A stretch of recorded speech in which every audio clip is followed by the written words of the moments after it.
God's plan isn't always what we hope for, but He will never give us more than we can handle. I've learned how true these words are as I faced my greatest challenge and greatest sorrow on August 15, 2011. This was the day I lost my superhero, the day I lost my dad.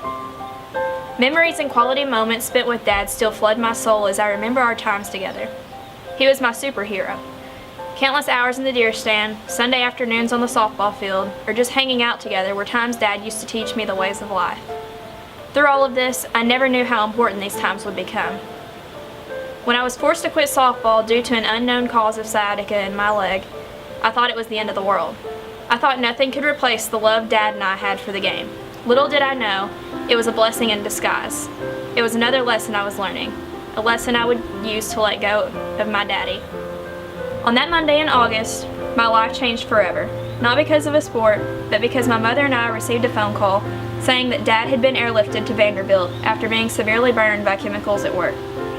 After talking to him on the phone, we rushed to Nashville, only to discover that my dad, my hero, my biggest fan, would not survive through the next day. I never thought that phone call would be the last time I would ever talk to him. Although his throat was closing in and his organs were shutting down from 95% of his body being covered in third-degree burns, he was still strong enough to utter the words, "I love you and don't drive too fast to get here." 12 and a half hours later, while my mom and I held his hand, he left his devastatingly battered body to be with the Lord in heaven. I realized that my injury had been a part of God's plan. Playing softball without my best friend by my side would have been impossible. When I had to quit, I didn't know I was being prepared to let go of something greater than a sport. This life lesson taught me the true value of family. Our time on earth is limited and life is fragile. We should take every opportunity to spend time with our family and let them know how much they mean to us. He places certain people in our lives to carry us through the times when we can't seem to stand on our own. Though I don't have my dad, I still have my mom. She and I lean upon each other and strengthen each other daily as we try to cope with the sorrow.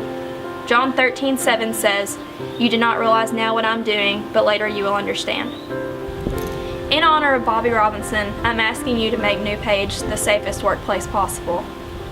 He was an extremely safe person, and everyone that knows him knows that about him. I think this would be a great way to honor him. It's what he would want.